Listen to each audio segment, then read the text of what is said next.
Greetings and salutations. This is Dave Dufour here at Final Expense Agent Mentor, where I help agents like you succeed in the final expense and insurance business. And in today's video, we are doing an in-depth, deep dive interview with Chris. Chris is a final expense specialist. He specializes in selling final expense, has been since approximately 2011. He has a very interesting story to tell, one of ups and downs. And just to give you a little background on Chris, besides his length in the business, this year, at the end of 2017, he is projecting that he will have issued around $280,000 in final expense business, or approximately averaging about $5,500 in business produced weekly. And again, as we get into this conversation, you're going to find that Chris has not always been in this particular circumstance, which is why I'm glad to have him here today. So, Chris, why don't you say hello and kind of tell us a little bit about yourself and how you got into insurance? Sure. Hello, everyone. About me, as far as my history and my background, when I got out of high school, I actually became a Marine. And when I left the Marine Corps, quite a transition, I became a nurse. And, I guess it kind of was a calling for me that I always had to have a job that, for me, seemed to have purpose. Marine Corps, obviously the country, nurse was seniors, and the nursing thing just wasn't there for me. Besides all that, for years, one of my first jobs at 18 years old was telemarketing for the National Public and Senatorial Committee and getting people to donate money for a plaque or a calendar. But I picked up years of phone sales and, did the Kirby, did all that Cutco knives, all the dumb crap. And, but I truly believe it's all built up to where I am today. But I always had different sales, and, I ended up getting into mortgages. I lucked out. I got in during the refi boom. So I was one of those over-the-phone mortgages, once again, in improving my telemarketing resume. And it worked fantastic for me during the refi boom. And then when that fell out, because of the way my business was set up, I didn't have the affiliations to carry once, the market crashed, or at least the, mortgages, specifically that market crashed, and they changed the business. So I left that, and I went into auto sales, and did phenomenal at auto sales, but it's one of the most negative industries possible to work in. And you work like 80 hours a week for maybe a $60,000, $70,000 a year. It's just not worth it. And picked up over the years. I always picked up different jobs serving. Another form of sales, serving in restaurants.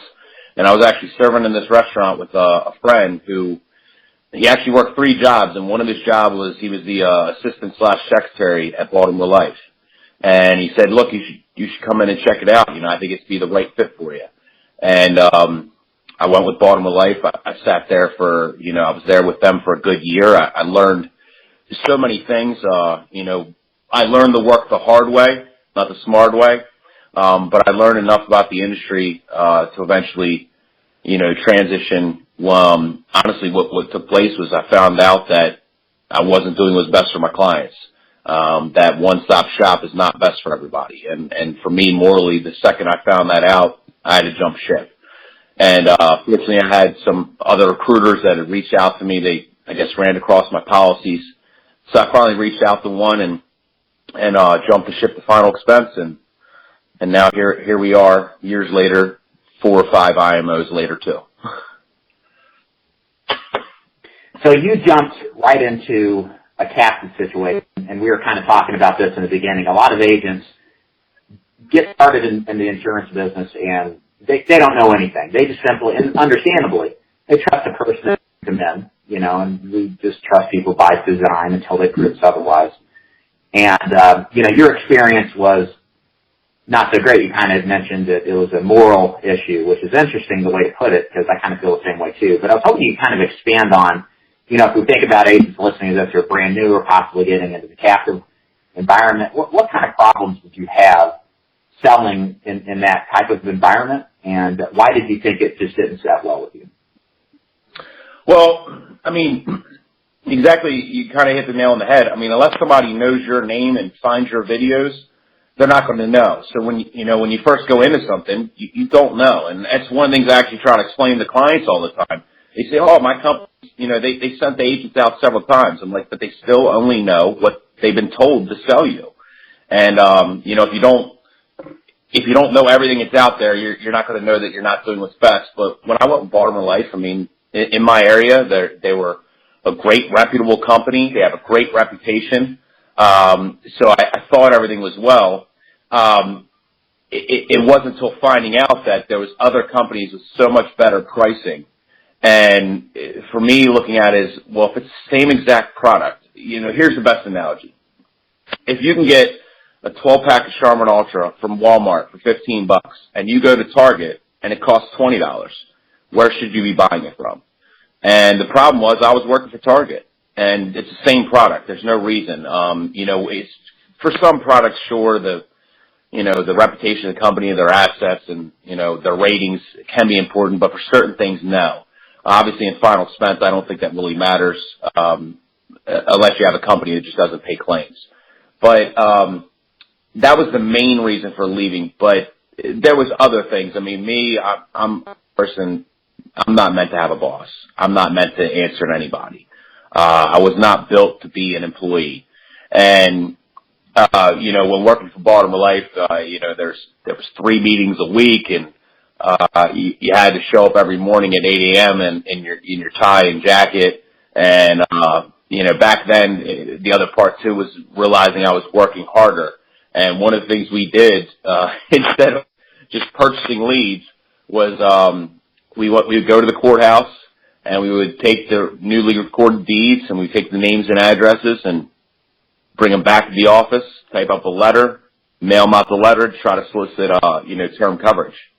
And at my manager, every Friday we would have an argument. Friday was my day to do that when I would go to the courthouse, and we would have an argument. He'd expect me to show up at the office in a suit and tie, so that he knew I was in the suit and tie before I went to the courthouse.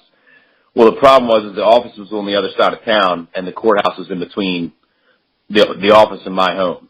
And I told him, I said, "Look, man, you don't cut me a check." I said, I'm a commission employee. This isn't flying, and it just wasn't a good fit. It wasn't working.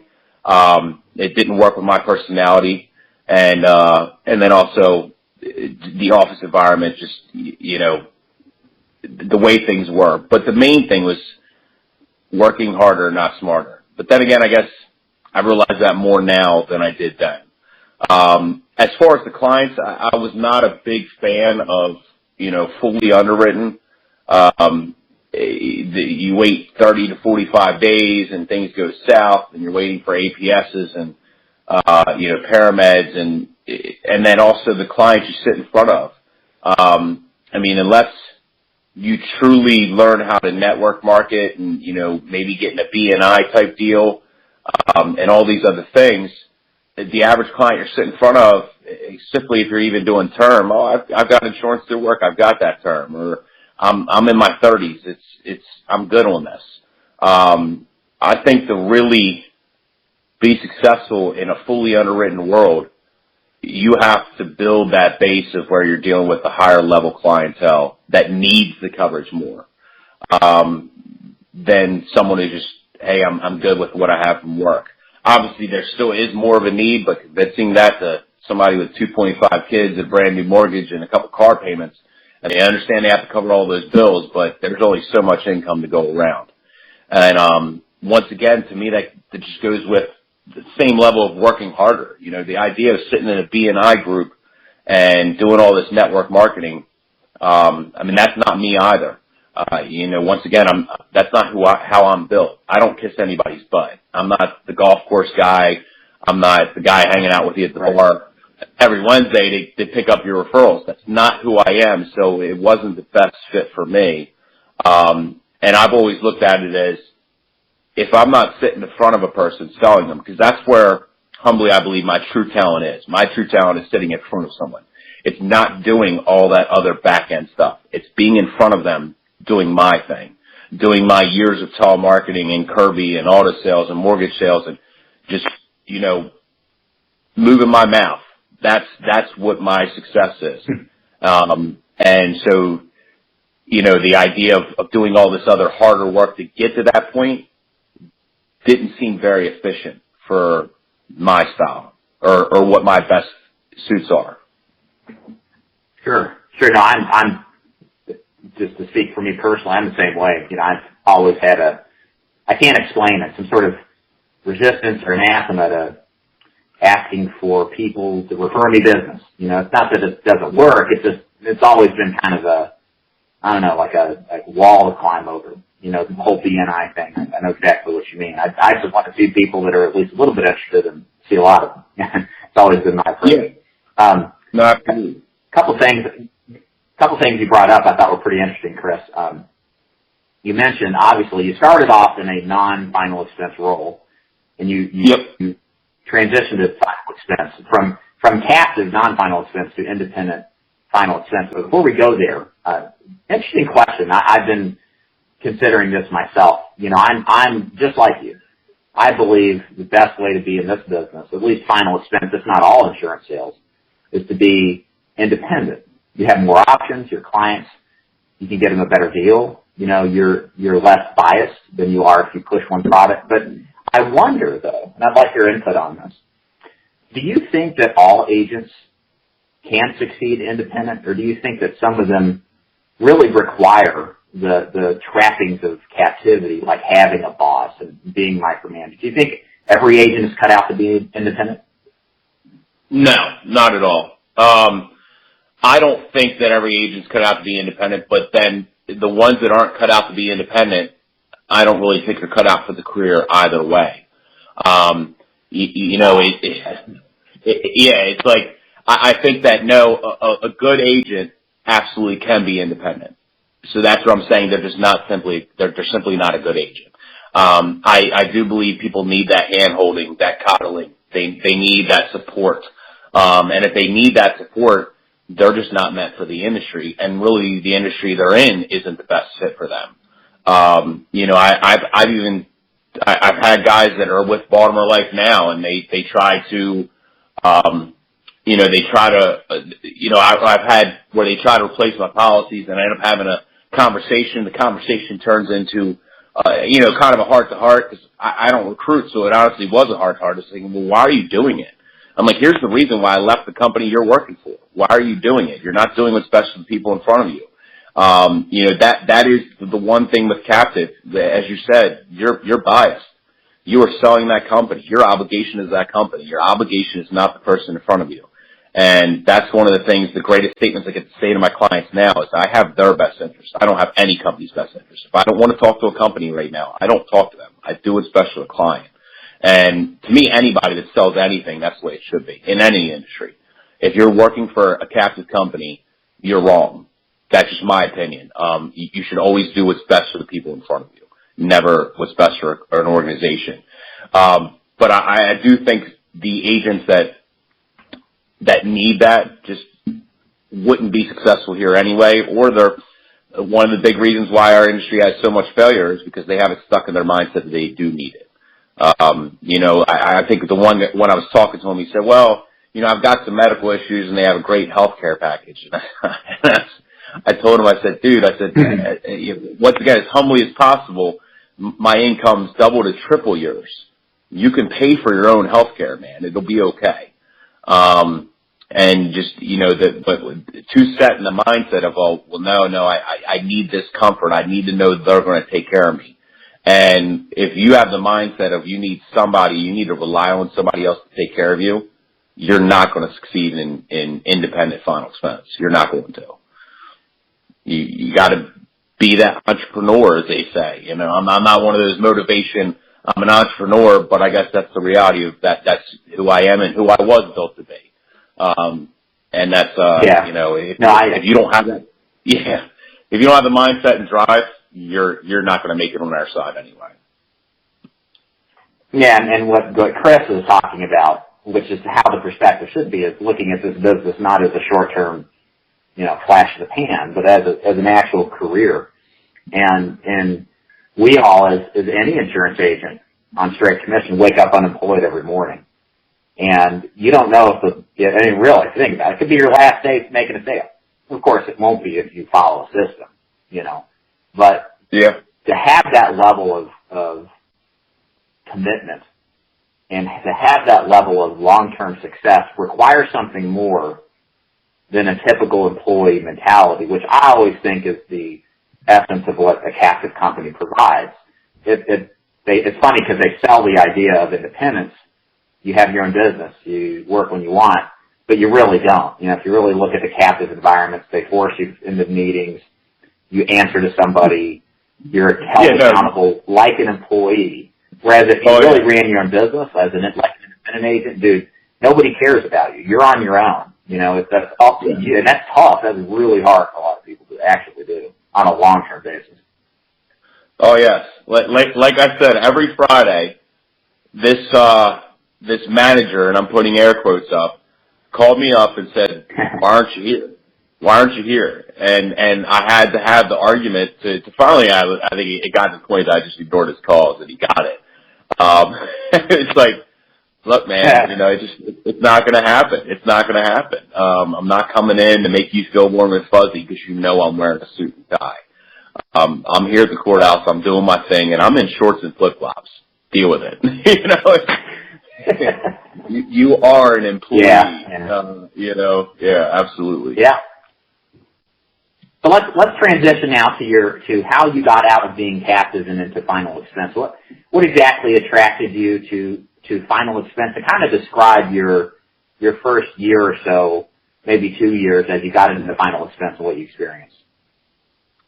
Well, so a couple of series of events started the transition. The first series was that my office at Baltimore Life, they hired on a new employee, because that's what you are. You're an employee there. And he had come from Lincoln Heritage, and he had some personal things in life that he needed the hand-holding. So that's why he left Lincoln Heritage. But, in conversations with him, he was telling me everything it had going on, and I actually started talking to them, and thank God that never proceeded any further. But while he was in the office, in the short time I was already kind of starting to look at my window out, our regional manager decided to purchase NetQuote leads for him. Well, the way the NetQuote was set up, each person that buys them, they don't pay attention that you're under the same umbrella company. So I was purchasing leads, and they were purchasing leads for my coworker, and we ended up getting the exact same leads. And when I brought that to their attention, I said, "Look, I'm buying leads to write business for your company, and you're supplying those leads to my competition, who's my coworker." And they said, "Well, it just is what it is." And that was the door opening where I immediately was working my way out. Like I said, how it started was I was recruited. I had a couple of different people that had a couple different, recruiters that had reached out to me. I guess they ran into my policies. That's how they found me. And, that's where I finally, they were a stored number in my phone or on a piece of paper on my desk somewhere. And I finally broke them out and talked to them and had more in-depth conversations. Because when they first reached out to me, I did feel that I needed that company. I thought I needed a company. I thought I needed that level of support because I didn't know the industry. I was so green. And so I ignored them in the beginning. And then once I had that mindset of, okay, I've got to go, something else has to work out, this isn't working, I reached out and I ended up going with this one organization based out of Maryland. And they were a final expense operation that they were nothing but Colombian Life, and I think they had Moo, and they had Monumental at the time. Transamerica was called Monumental at the time, and Kemper, and that was it. And that was their portfolio. And I think right there saying that that's all the portfolio was says enough of why I eventually transitioned out of them. But the main reason to transition away from them was actually, I knew I was being sold leads that were resold and stomped all over, and things weren't working there. But that was the transition. So how was your first year or two in the business as you got into this position? You transitioned to somewhat of a brokerage, but obviously not the best of it. Did you have success? Did you have failure? How to describe that? I failed miserably.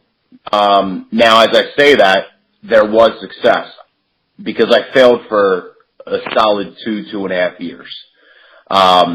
I don't know why I'm here today. I don't know why, I still kept with it. I guess it's because I did believe in it, and that's because of the mini success. And what I mean by the mini success is I had those big sales.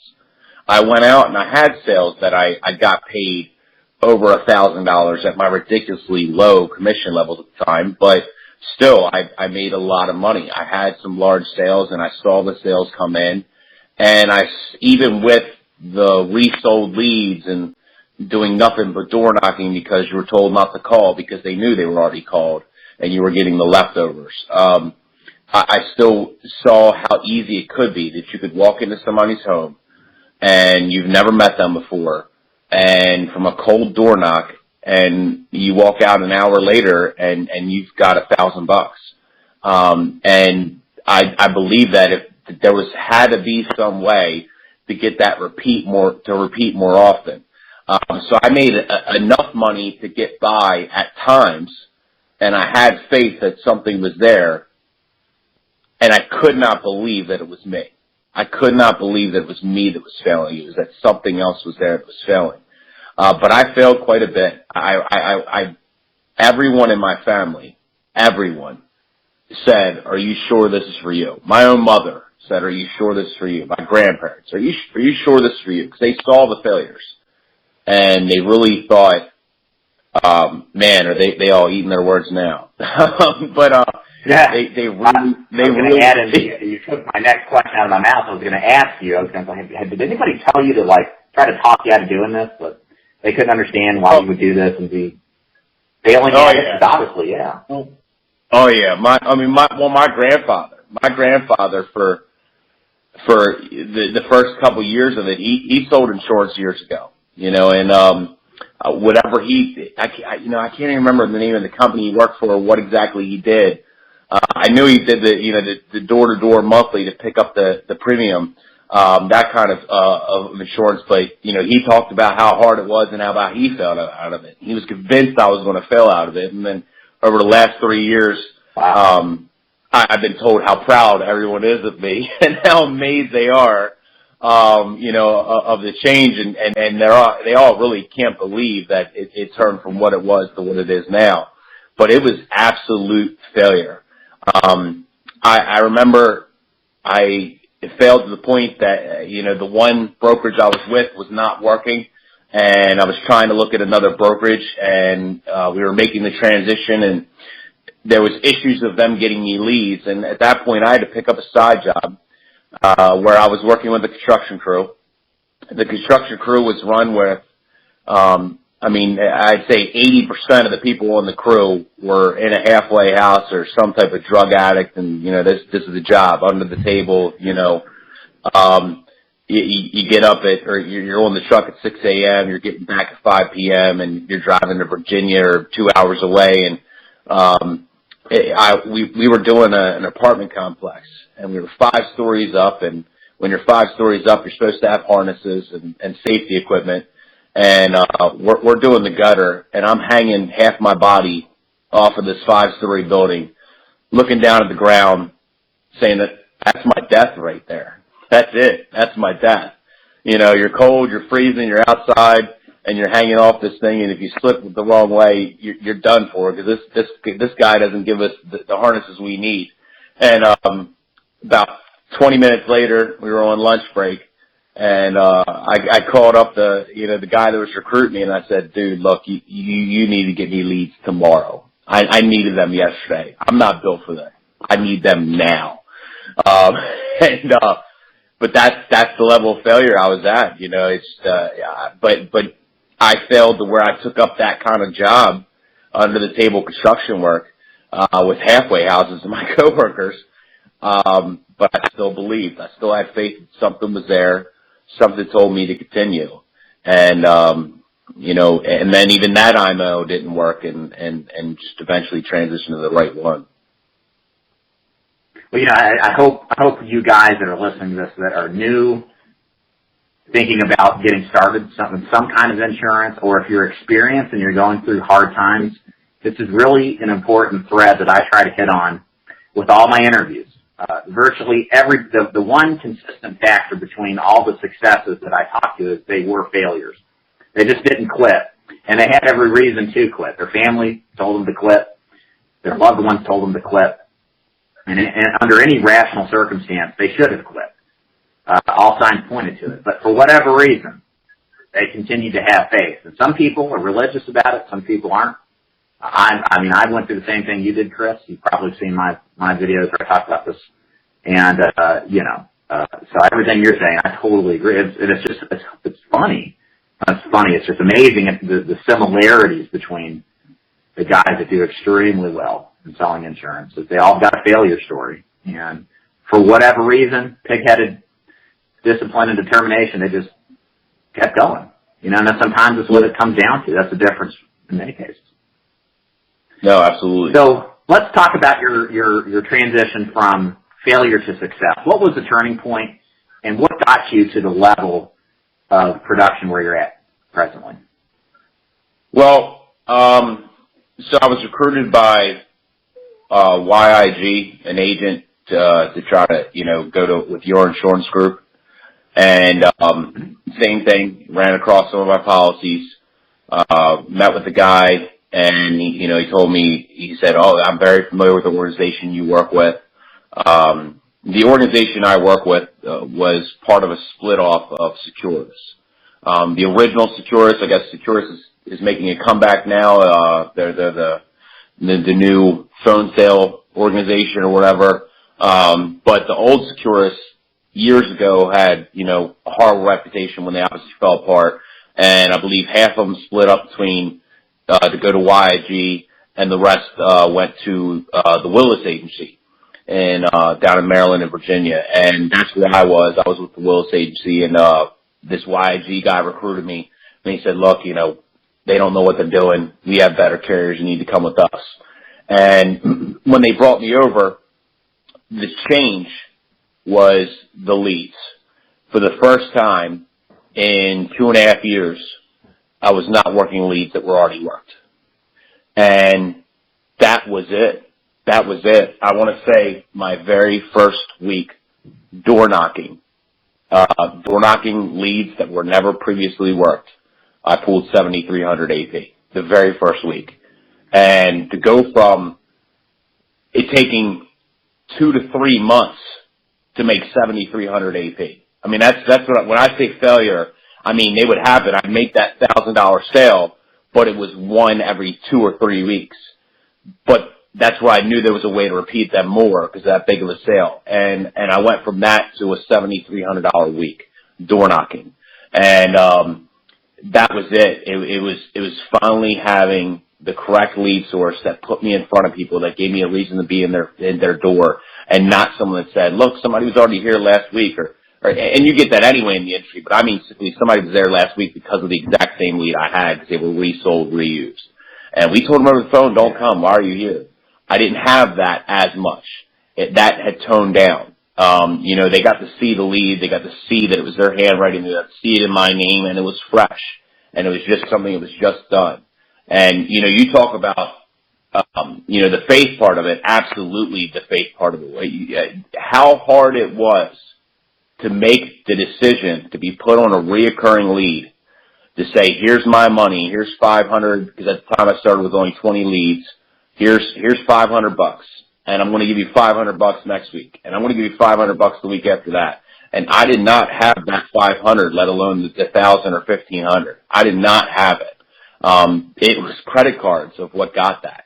And to make that decision, and put in that order. When I put the order in, it was through an email, and when I put it in, I literally sat there and prayed before I hit the enter button. I remember that day. I'll never forget that day. I prayed and before I hit it, and it took a little bit to hit it. because once I hit it, that money was out of my account.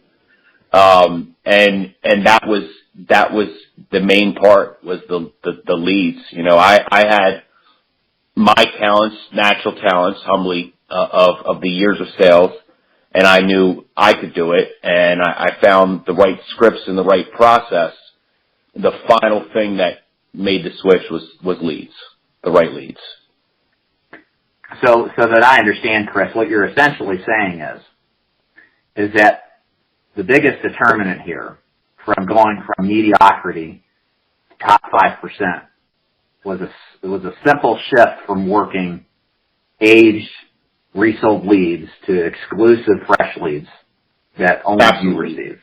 That's the biggest determinant. I mean, at least 80%.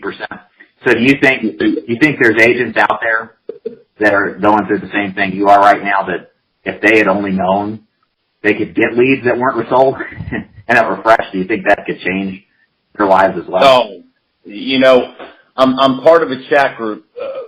Fortunately, thankfully, you know, another one of the biggest agents in the country, in the industry, has let me be a part of his chat group, which I'm very grateful for. And because that is his chat group, so I bite my tongue and I don't say things because I figure that's his place. But one of his agents had actually just this week had put a post up saying, you know, where are the $6 leads? I can't find the thing for that. And then a couple minutes later, oh, I found it.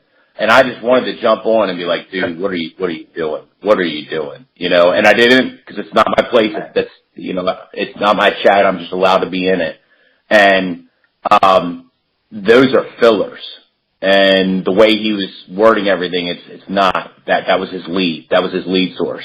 And like I said, broke, living in your mommy's basement, having to buy it on credit cards.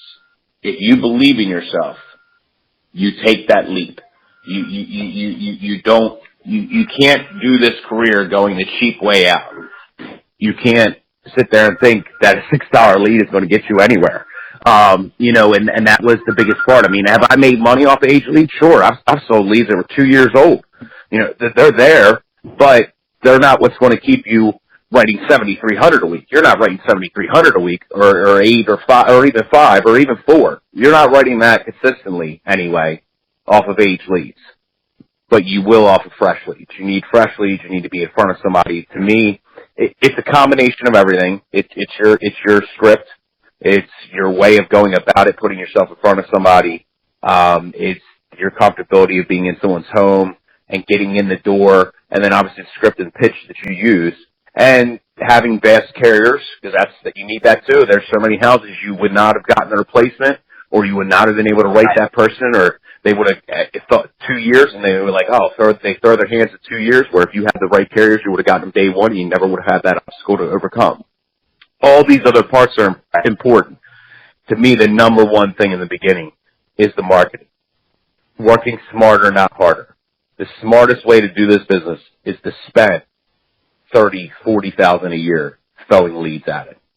You know, B&I group, going to the courthouse, pulling mortgage leads, working referrals, working this, working all that. No.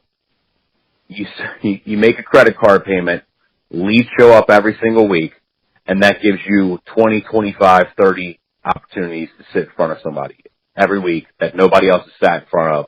And you get to hand them to them, and they see their handwriting, and they see your name assigned to you at the top.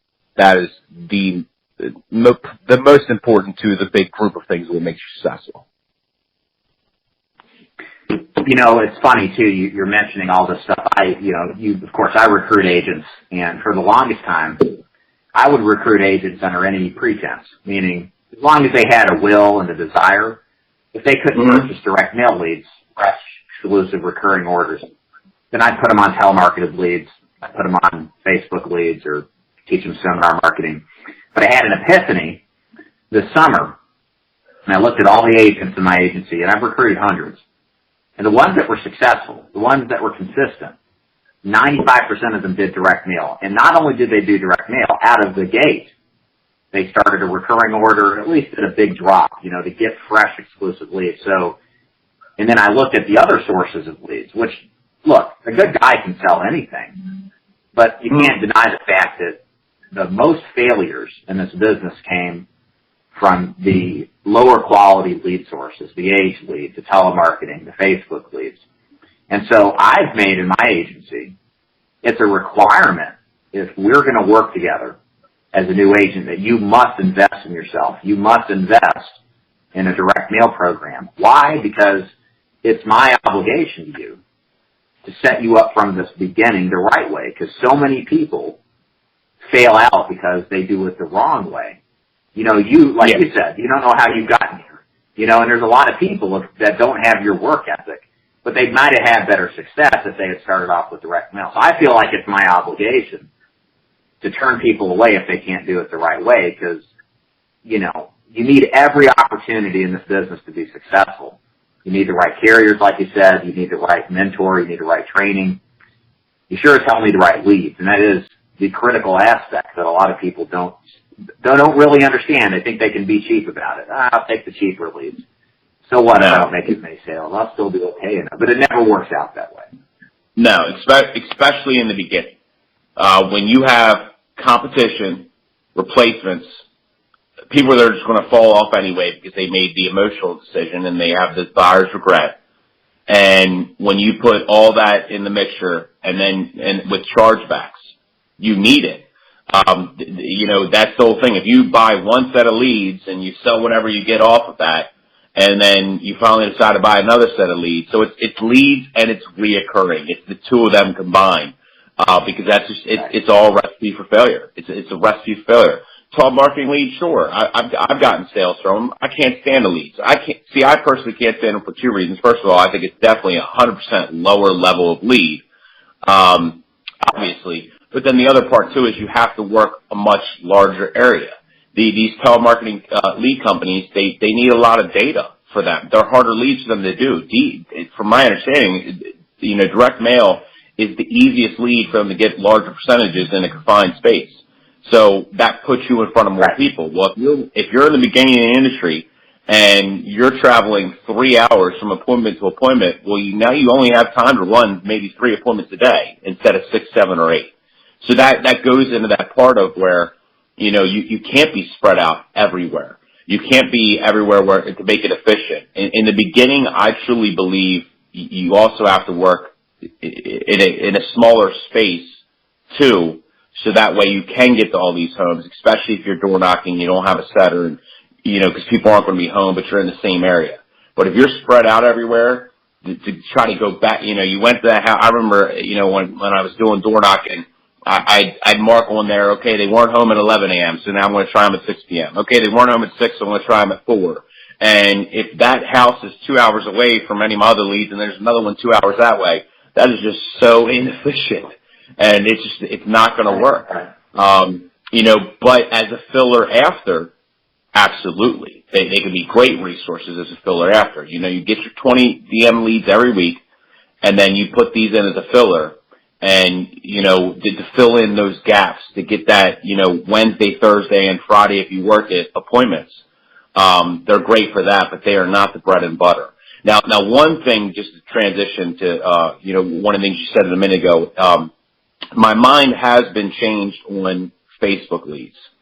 I think Facebook leads are on a level that they're separated themselves from telemarketing leads and other leads. I've actually been using them since April. Yeah, I've been purchasing Facebook leads since April consistently, and my setter says they set easier, and I believe my sales are higher comparatively to DM, and I have less. We thought it was free, and they know what it's about. I more know it's about. I mean, you still have the same crap, same stuff. You know, you still get the people that think it's free and all that. I just think they're actually a slight percentage better. The problem with them too is you can only get so much in an area, so they still have that data issue. But I think the right organization has learned how to, you know, perfect them to a way that they can be great. But I don't know if I would ever suggest starting my career with them. I think you need an experienced agent, and then you jump in with them. To start this career, to start your success, it's direct mail leads. You know, if you talk to all the big organizations, that are out there, FEX, 360, all these big organizations out there, we all do it a certain way. And any of these other organizations try to say a better way. No, these ones are proven. They're proven for a reason. If there's, 100 or 1,000 agents that are successful in this industry and they all start with DM and they all start with fresh DM, not age, hello, and that's where, if you believe in yourself, then take that leap and spend that money. If you don't believe in yourself, don't even do the age leap. Don't waste your money because you didn't believe in yourself. You should go pick up a 9 to 5. But if you believe in yourself, then why don't you believe in yourself to spend the money to do the same thing everybody else does? And if you're that delusional that you believe in yourself so much that you don't need to spend $30 a lead or whatever it is, and you could do it off a $6 lead when all the successful ones we need the $30 lead, but you think you're that much better than us and you're a rookie, then nothing's going to work out for you either. You know what I mean? Like, that was one of the big parts. I will say I do my own script. I don't know any other agents that do my pitch in the house. I don't do what everybody else does. I also have my setter doing things differently than setting the appointment. My appointments have no clue it's about life insurance. That's never mentioned one time. I told her, I said, make my job harder at the door. Your job is to get me to a home that has people home. That's it. And to me, that increases my numbers. It puts me in front of more people. At the end of the day, they filled it out. They should know it's about insurance. But to me, it just makes absolutely no sense. If you have insurance already with Lincoln Heritage or wherever, and somebody calls you up and says, hey, my guy's going to come out to sell you life insurance, why? I've got insurance. Click. I want that chance. That you just took away my chance to be in front of the house for a replacement. So I do those things differently than from what I understand the rest of the industry does. But at the same time, it's still pretty much the same system. You buy direct mail leads, you get in front of people, you do a pitch that it may not be the same one that the majority of the industry uses, but still a pitch that makes sense. It still finds the reasons the right way. A big thing of anybody that's listening, if you ever watched, David's videos, man, I remember one year I was taking a trip and I listened to all his videos on the way down and all the videos on the way back. My entire trip, it was 3 hours down, 3 hours back. It was 6 hours of nothing but me and David Duford, and he didn't even know. And at the end, I reached out to him and I was like, dude, why did I not find you 3 years ago? Why did I not, because everything I saw there, I learned, but I learned it the hard way. Where if I had spent that 6 hours of videos, oh man, it would have saved me so much time, struggle, frustration. I probably wouldn't have failed out of the industry and I would have learned those things that it took all that time to learn. But it's a system that starts with direct mail leads. Gotcha, great. So kind of continuing on here, so based on your interactions with other final expense agents, like you said, a lot of guys know who you are. You talk with a lot of different agents, successful, not so successful. Why do you think some of these agents succeed and then others fail? A lot fail because they're with a crap IMO. There's just a lot of bad, marketing organizations out there. There's a lot of bad brokerages. There's bad brokerages in their commission levels. That's the whole thing. Going back to there is a lot of expense. If you need to be successful in this industry, you need direct mail leads. Direct mail leads cost a lot of money. And especially in the beginning, you're not going to write that much business. There's going to be a learning curve. It's going to take experience. So you're not going to write $4, $5, $6, $7, $8,000 weeks, and you're definitely not going to do it consistently every single week. So you need proper contract levels because chargebacks and all the money you're putting out in your business, the gas going out there, everything else that's involved, and then chargebacks coming off that money, you need to have enough there, and to have enough there, you need, the correct contract levels. And there's a lot of marketing organizations that give these ridiculous levels because they're obviously taking, way too much profit off of your work, whether they train you or not. There's a certain level that's too low. That adds to the recipe of failure. if you're spending $600 a week on leads and you're going out and you're writing $2,000 a week, which is awesome, but your commission levels are really low, and you're after all your expenses, you're only netting $600 or $700 a week income. Is this career really worth it? 60 to 70 hours a week of dealing with all the crap we deal with and the type of clientele we deal with for $600 to $700? Is that really worth it? And that's where it's so easy to say, no, I'm out. I'm done with this. This is insanity. I need to go home and be with my family. This is not worth it. The bad IMOs with, obviously, and you bring this up all the time, is making sure you know your contracts of if you're vested and if you have open releases and things like that, which are extremely important. Which to me, your service to the industry, obviously you recruit, but and that's the big impressive thing about your videos, whether you recruit or not, you help agents. If an agent stumbles across your video, whether you gain anything from it or not, they at least were told, and they at least know what to look for now. Going with the crap IMOs is the crap leads that they supply. A lot of them will do, like I said, my first organization, the Willis Agency, it was a recipe for failure. I had low contracts and I had leads that were resold. There was no way for me to be successful in that environment. Which, as I look back, I don't see how that makes any sense. If you want to recruit an agent, why would you not want them to be successful? Give them the tools to be successful. But I think that's a big part of it. And then the multiple carriers. You need multiple carriers because that opens more sale opportunities for you.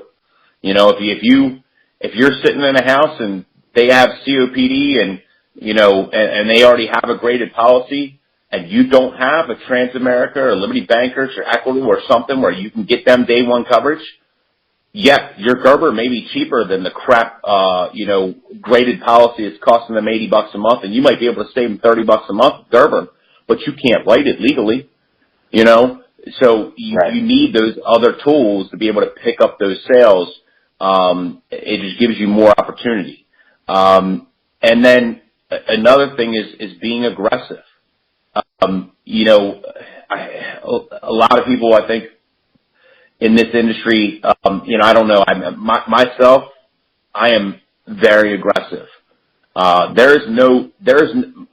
sales pitch to me, I call it no sales.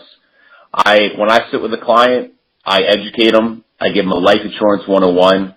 I explain it to them so they understand it, the what, the when, the why they should do this, when they need to do it, how the cost is decided, why I'm choosing this company, why it's the best fit for them, and how the industry works. And then I guide them that way. And then I'll even show them, that I'm giving them the best company that fits for them, the best they qualify for, instead of selling them something. I explain it to them and educate them so they finally understand. Because to me, 90% of the products and things and services we have, we were sold. We weren't told. We weren't educated. So I think that, for me, I think that's a big part of it. I mean, no matter even the FE clients, they can read a slime ball. They can read a car salesman. So I think that if you come in this industry to be a salesman, I think you're going to fail there too a lot. Sure, you're going to BS enough, but you're not going to be able to get as many as you could have. And then for me, you go back to, going back to faith. Be honest and do what's best for the person in front of you. Don't ever do what's best for a company. Don't ever do what's best for yourself. Do what's best for the person in front of you. And whether you want to call that karma or God thanking you for doing it that way, I think that's a huge part to your success as well. If you go in as a salesman and you do what's best for yourself, I know there's guys out there that this works for, but I believe it would work better if you did what's best for people in front of you. You will get those referrals down the road. I remember a lot of people say in this industry, nobody picks up your phone and calls you. Well, after years of this industry, people call me, and I get calls a lot, and not too often, but I get referral calls, and that's because they have had 3 or 4 other agents in their home. And they tell me this. Man, you signed me up 2 years ago. I've had 3 to 4 agents out there come in the house, and none of them can touch it. They all get pissed off when they see what you gave me. And they can't touch it, and they can't do anything about it. And it finally made me realize that you really did a great job for me. So I'm telling everybody I know about you. If you don't do what's best for the person in front of you, you're not going to have that experience. You know, if you go out and you write them these higher, more expensive carriers because they give you the best commission rate, and you get replaced, well, not only did you lose your business, but you lost any chance at ever getting referral from that home either. Yeah, I mean, how many agents in this business have failed out because they were honest? I mean, a lot of times they fail out because they're dishonest. Something comes back to them and causes them harm. And, you know, I'm like you. I feel like, look, if you just do the right job, yeah, you may not make as many sales, but it's a short-term sacrifice, which is really not a sacrifice. It's a long-term investment, you know, in your career and creating good karma, like you said, and investing in, you know, the longer term. Yeah. I mean, I write... We kind of round things up. Go ahead. Sure. Well, I was going to say, I mean, me personally, I write the cheapest carriers, and I do that to increase retention. You know, I believe God will provide, and He's provided me very well. And, you know, the old saying, they say it's quality, not quantity. And I think my quality has become quantity. You know, it absolutely has. I mean, maybe it's as much business as I write, I don't need to write those higher commission carriers because I do have enough coming in that it's all going to be fine. But I believe that's because I do that gives me that retention for future renewals. These people do find out nobody can beat the price. No other agent can come in and replace you. And it's not just the income you made now, it's the income you make for the next 5 to 6 to 7 years, and then same thing reoccurring from your renewals. And the better you do for the person in front of you, you're bettering that chance also. And, you know, and because honestly, with this career, you know, and when you talk about other agents, why they fail, humbly, it seems so easy to me. With the way I do it, it seems so easy. I can't believe it because it's so easy. I mean, there's so many times I walk into a house and I zone out completely, but I still, my entire pitch came out. It's you know, obviously memorized at that point. It seems so much as an actor. When I'll zone out, I'll even be in my phone looking at Facebook and will tell my entire pitch I've done it. And that's how easy this is. But it's the other things that interesting question still make me that success. And that's where I think, you know, it's these IMOs, the multiple carriers not being aggressive, not doing what's best, the bad leads. But then it also comes down to some have it and some just don't, you know. Right. So last question here as we round up our conversation. I really enjoyed this, and I think my audience will love and appreciate what you've had to say. Kind of an interesting question here. You know, final expense is unique, I think, relative to other businesses in the sense that, you know, there's this big push to be aware of things like social media, technology, and how it impacts our ability to sell. A lot of people, you know, when it comes to selling millennials, you know, they don't want to be sold, supposedly. They want to do everything online.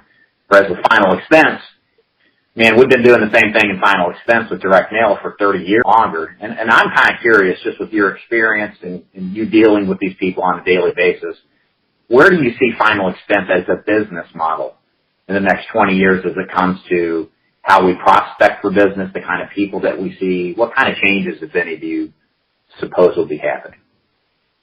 The exact same way it is now. I don't see too much of change.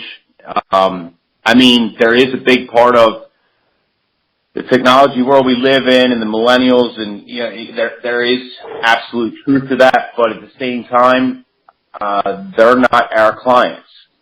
Now, whether or not they're our clients 20 years from now, which still could be, I mean, that is a part of where I thought about this a lot, of where even if they're not our clients, they might be our clients 20 years from now, but I still believe it's not going to change. And here's the reason why.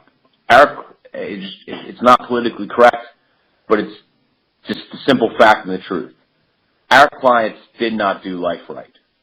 if you're sitting in front of me at 60, 65, 70 years old, and you're living on nothing but Social Security, and you're living paycheck to paycheck of that Social Security, and you're renting, and you have all these co-pays on your meds, and just here's the kind of the other reality, you know, if you're in that situation, you probably lived a life of drugs and alcohol, abuse, job to job, paycheck to paycheck, and if you don't have retirement and pensions, things like that, you did not do life right. And with those years of the alcohol, the drugs, the abuse, the whatever it was that lifestyle you lived, I like, once again, I can't, for lack of a better term, I can't be more politically correct, but you probably also dumbed yourself down over those years, I believe. I believe that all that affects you mentally, where you dumb yourself down to where you need that hand-holding. You need that coddling. They need that trust. They feel that everyone is taking advantage of them their entire life, and that's why they're in the situation they're in. So they need someone that can come in and they can see that trust in them. And that's where I also think if you're that salesy person, they're going to see that and it's not going to work. It's going to be like, oh, nope, here I am getting taken advantage of again. But if they see someone that they can truly trust, they need that. They're not going to trust the internet. And even where you talk about that of how technology is, that actually is a hinder. You know, my mom refuses to have Facebook, refuses to have it. She refuses to have anything out there because she's almost 100% positive people are going to break in her home, they're going to steal all her stuff, they're going to steal all her bank account, everything. She doesn't trust any of it. Right. The internet is the devil. Where that will continue. And as you get older and as you get dumb, I mean, you know, these people, our clients, I hear the story I could take all the time where, you know, somebody calls them up from a different country, barely speaks any English, and is telling them they're having computer issues and they need to get in their computer and get in their bank account, and they allow it. That is not, you're not the sharpest tool in the shed if this happened to you. You know what I mean? Like, but that's the reality. And as I say that, I truly believe my calling is to save those people. Where everybody else, and I could take advantage of them, I truly believe I could go in their home and I could take advantage of them for my own financial gain. Because I'm smart enough and I'm savvy enough that I could, and I refuse to.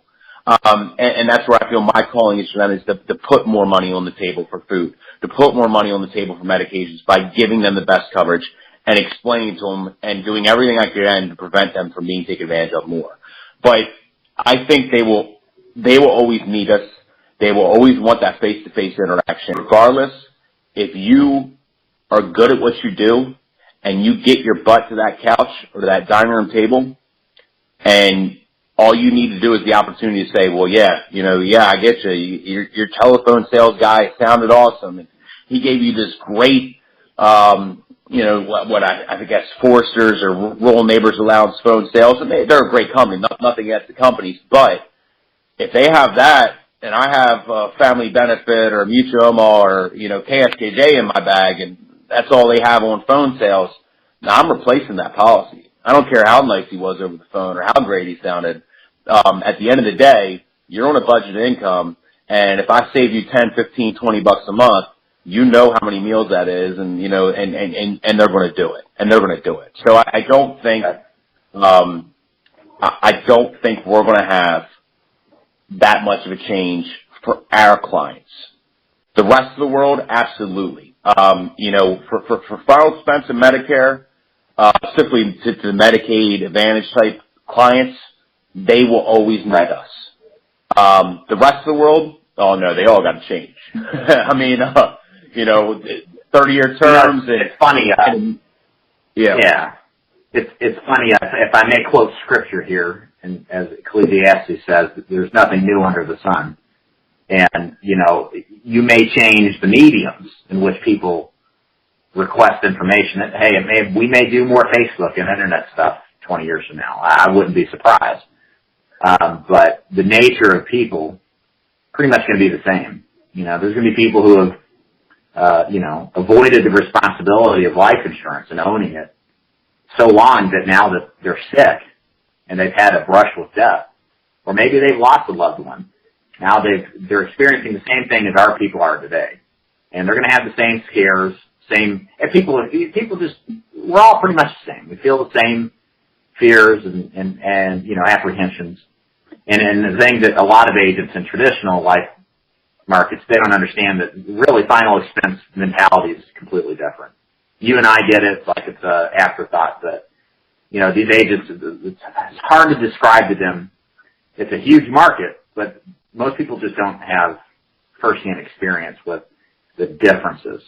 And they won't change. People really don't. And like you said, a good guy, a rainmaker, who works hard, he's going to be successful, regardless. Yes, absolutely. So, Chris, wrapping up here, I just want to express my gratitude and appreciation. This was a great interview. We covered a lot of different topics on final expense. And other than that, really appreciate your time, and thank you so much for taking this hour out of your day to do this. I appreciate it. Yeah, absolutely. Do you mind if I help you close in a little bit different way than maybe the most of your interviews probably haven't done? But I felt a calling. Yeah, Mike, here, go for it. Yeah, I wanted to take a moment to actually have a little bit of a prayer here. Lord, I just wanted to thank you for the opportunity and the blessings that you've given me. Amazed by your grace of where I am and the accomplishments that I've been able to receive in life because of you. I want you to help out anybody who's listening to this. Please, Lord, if there's anybody hearing this that can help, you can help and give your assistance and guidance to make it in this career. And if this career is not meant for them to be able to provide for their family, please, as politely as say, show them the door as soon as possible so they don't waste the time. I really want to take a moment to ask you, Lord, to please help out Jeremy Bradley's family. He's one of our fellow FA agents that unfortunately recently lost his life about a month ago. And his family really needs your support and love. And at the same time, please be there for Mr. Duford and his family. From my understanding, needs some help in medical assistance, and really want you to be there, support his family, and help them through their time of need as well. It's in his name we pray. Amen. Amen. Well, thank you, Chris. Again, that was a nice way to wrap things up. And we will see you guys on the next interview. You guys take care.